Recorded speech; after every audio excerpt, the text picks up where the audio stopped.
that feels shameful to him means that he has to make himself as perfect and people-pleasing as humanly possible. So in his relationship with Hunter, you can really see his kind of struggle with trying to stand up for himself and not quite being able to, because he just doesn't have the practice, really. So this is after an exam, and Max is 16, and in England, when you're 16, you leave school, and there's a college that you go to after when you're 16 to 18. So Max has gone to take the entrance exam for the college, and Hunter's already there because he's a year older. So Max sees Hunter in the corridor. "Hey, it's your cousin," says Todd. Ahead of me, Hunter is leaning against the door of the classroom. He's waiting for me, just past the exit of the hall, in a corridor lined with light green flooring.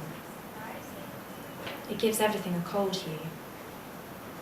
He looks sharp, tall, together, still. People part to let me walk toward him. He raises a hand to Todd, who nods, then leaves us alone. They all know Hunter as my cousin. As I get closer, I feel like I'm being pulled on a track, that it's inevitable that I must walk up to him. How could it not be? Everyone's watching. Everyone knows we're close. They expect us to say hi. I feel eyes on us. Everyone stares.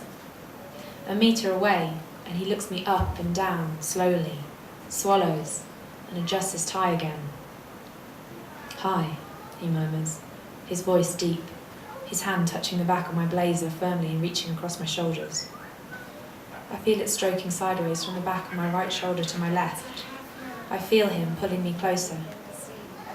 "You're right," he draws. I nod, not knowing what to say. "Miss me?" I don't reply. I notice some people watching us, so I put on a smile and I nod at Hunter. I try to say something, but find I can't. I chew on my lip, remembering to keep smiling. I feel my face getting hotter and hotter. "Aren't you going to say something?" he says.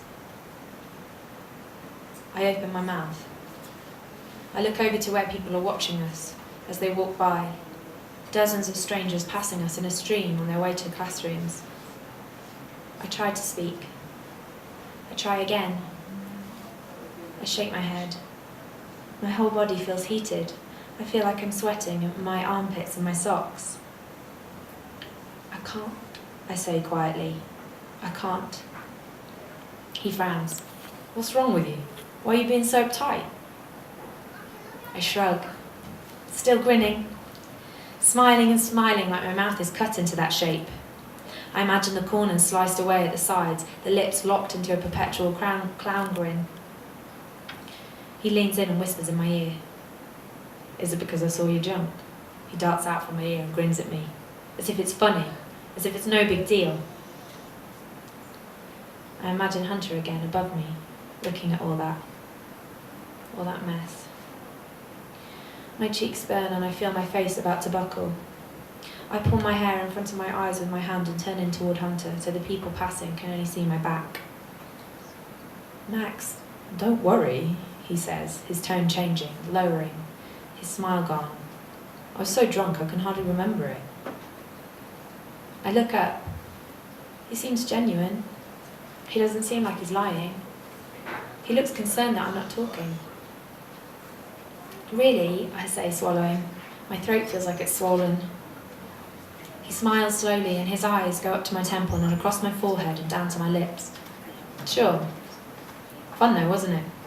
"Is he crazy?" I shake my head incredulously. "No," I whisper, my voice breaking. "No," I falter. Hunter grins and pokes me in the tummy. "Come on, you loved it. All that moaning." "Shut up, no I didn't," I hiss. "Yes you did," he scoffs, looking a little confused, half smiling, half frowning. He looks at my lips again and he swallows too. I realise he's nervous as well. He shrugs as if to say, "Well, never mind, it was just a bit of fun." A thought crosses my mind and I mutter quietly in horror. "You've not told anyone, have you?" He shrugs. "Please, Hunter, please don't, okay?" He starts to grin like he's teasing me and he shrugs again. "Please," I say, too loudly. Then look down, look around, fiddling with my blazer. I meet his eyes and beg him, please don't tell anyone. If you do, everyone will find out about me. Shh, Max, he shakes his head. Please, I beg, moving closer to him, about to cry. He takes pity on me. Shh, quiet, okay? He touches my arm lightly. I'm not going to tell anyone. Don't be crazy. This is me, Hunter. Your secret's safe with me, Max.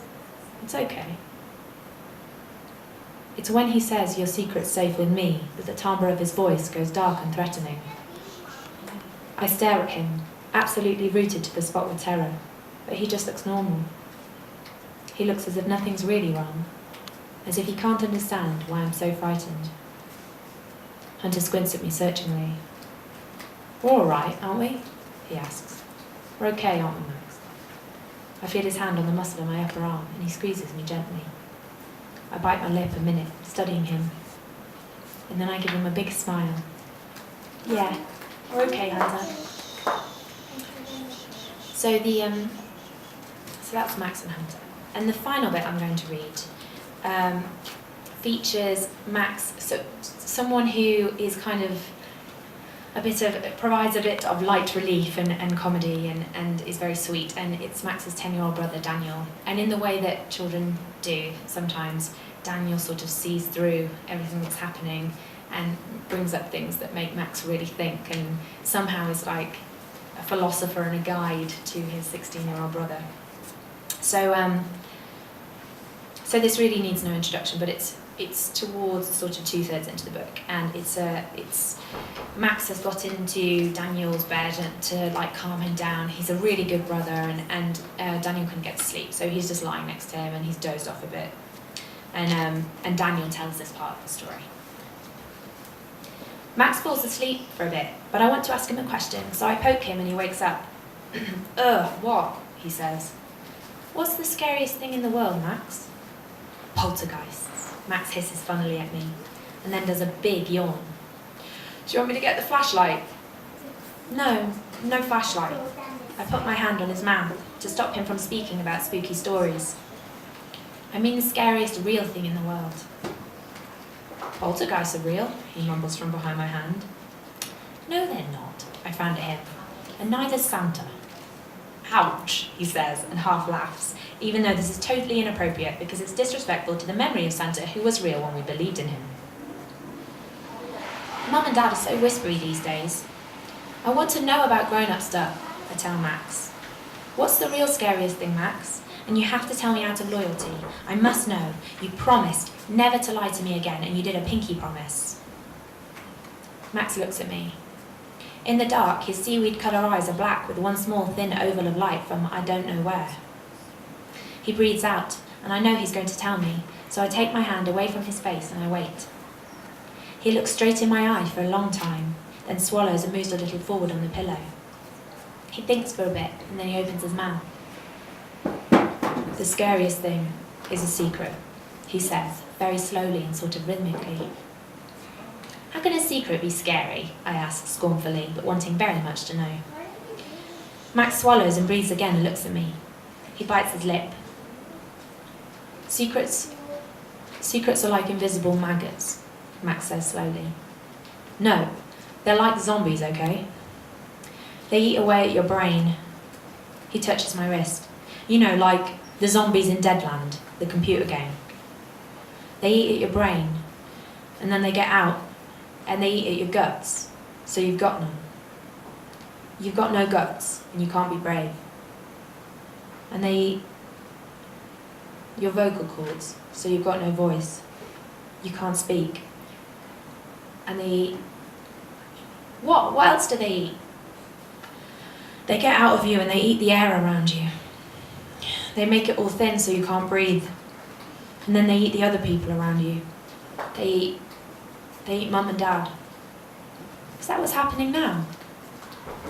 He pauses. Yeah, but you can't ask them about it, okay? Because then they'll know I've told you all this and they'll get mad at me. I swear I won't tell them. Okay, what do you swear on? I think. Both their lives. Wow, okay. We're both quiet for a minute, but then I have a question. All of them? Huh? Will it eat all of Mum and Dad until there's nothing left? No, he looks around like he's thinking. It eats bits of their souls and worries around, like goes around their brains, nibbling at their brain cells. So they get mean and snappy, because that's what happens when your soul gets eaten. And the eating keeps them up at night, because it hurts. So they get tired. It eats at love and empathy, so the things that bind you to other people get gnawed away at until they're thin and easily breakable. What's empathy? Empathy is where you understand other people, but you feel the understanding rather than think. It's different from sympathy. It's like where you can imagine yourself as that person. You know what I mean? Like me and you, because sometimes I imagine I'm you, I say. Do you? Yes. Why? Why do you imagine you're me? I think. Because you're Max. And who's Max? Max asks. Max is... I get confused. What doesn't he understand? Max is Max. He's like the best at World of War and Deadland and everything. Max clears his throat. Anyway, yeah, like me and you. Does a secret get your heart? I ask, when it eats everything. Yeah, he says. Bits of it. Does it get what's beneath your heart? What's beneath your heart? The centre, I explain. You're you, the thing that beats like a drum and says, I am Daniel, or I am Max, I am Max. You know, how you know you're you. Does it get that bit? Max's mouth is open and he looks at me and breathes in like a little whoosh. I don't know. Max, I want to know everything from now on. Even if it's scary, and even if you can't tell me right now and you take a bit of time, you have to tell me.